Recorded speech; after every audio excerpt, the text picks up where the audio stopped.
God created the heaven and the earth. And the earth was without form and void, and darkness was upon the face of the deep. And God said, "Let there be light." And there was light.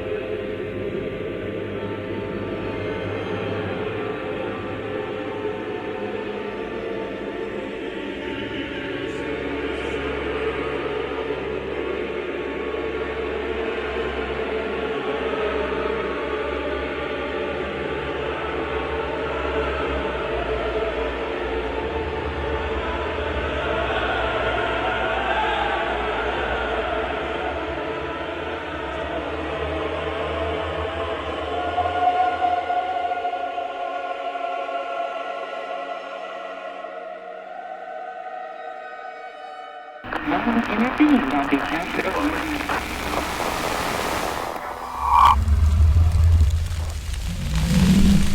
I want to look where nobody has looked before. The size. Nothing has been built on its scale before. It's so big and it's so complex. Boldly go where physicists haven't had a chance to go before. Intervened on behalf of...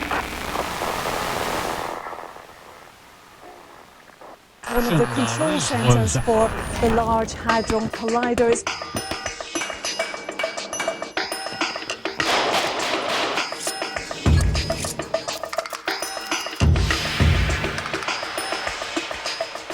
Any day now, the Large Hadron Collider is going to be turned on. It is 17 miles in circumference. It is the largest machine of science ever built. You could put Manhattan inside the Large Hadron Collider. That's how big it is. 10 billion euros for this fantastic machine. Opponents fear that in trying to discover the origins of the universe, we could be setting up its destruction. They argue that the machine could create little black holes, which would eventually swallow the Earth. Have you heard about the scientists conducting experiments with a 1 in 6 million chance of ending the world? Long odds, but still, is it worth the risk? But for some people, it is actually a major worry. To say, there is no chance that the LHC presents any danger to the world. It's complete internet nonsense. There's a tiny, minute chance, which would be exciting actually, that you can create these mini black holes. I have a sort of 0.01% worry that they'll create a real black hole and the entire Earth will disappear in a nanosecond. Because I'm sure they're going to find out some interesting things about protons, but I would add, I don't give a fuck. They've taken all necessary precautions. No, they haven't. Well, yeah, but They haven't taken the necessary precaution of not doing it, though, have they?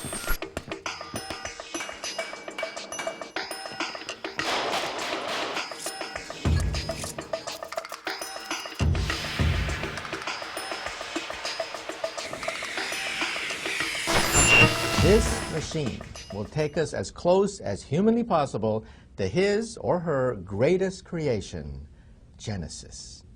This is a Genesis machine.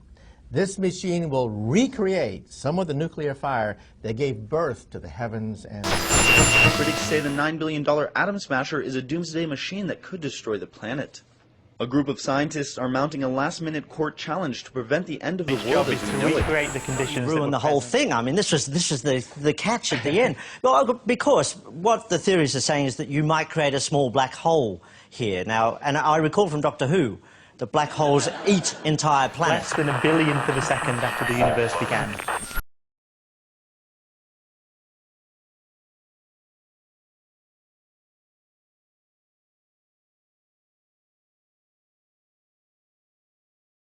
Myths are clues to the spiritual potentialities of the human life, and so that we actually feel the rapture of being alive.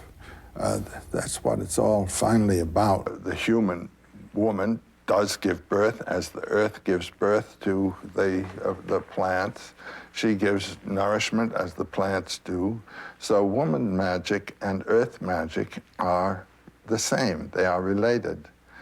And the personification, then, of this energy which gives birth to forms and nourishes forms is properly female.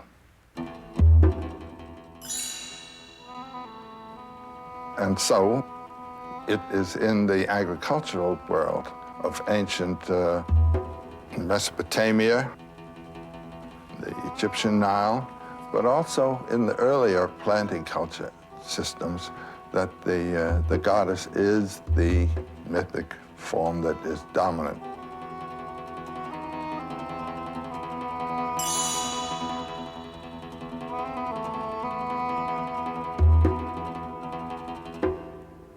I'm going to start here in South Turkey, Anatolia as it's called, a little town called Çatalhöyük, where you have agriculture as the base.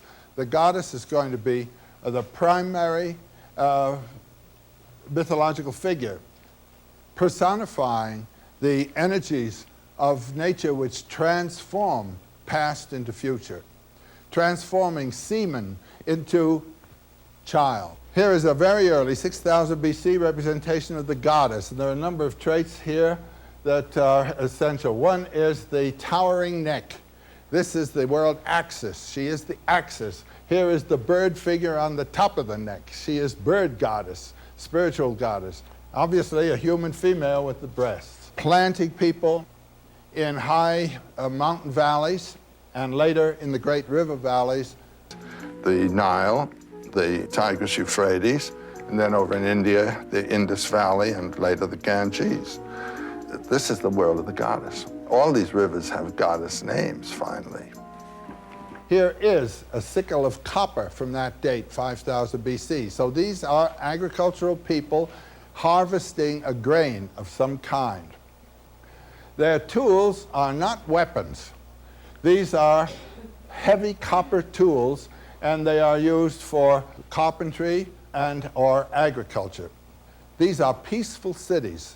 It's only later that the walls begin appearing that indicate raids coming in from outside. The fall of man into the field of time, out of the timeless rapture, you might say, of Eden.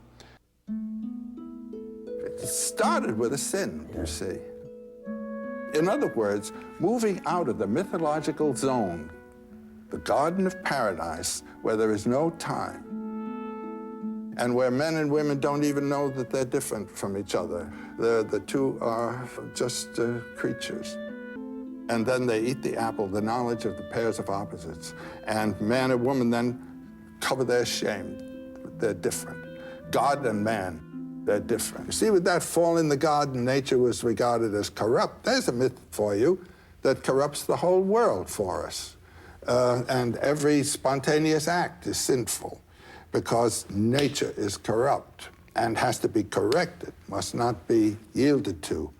You get a totally different civilization, a totally different way of living according to your myth as to whether nature is fallen or whether nature is itself a manifestation of divinity, and the spirit being the revelation of the divinity that's inherent in nature.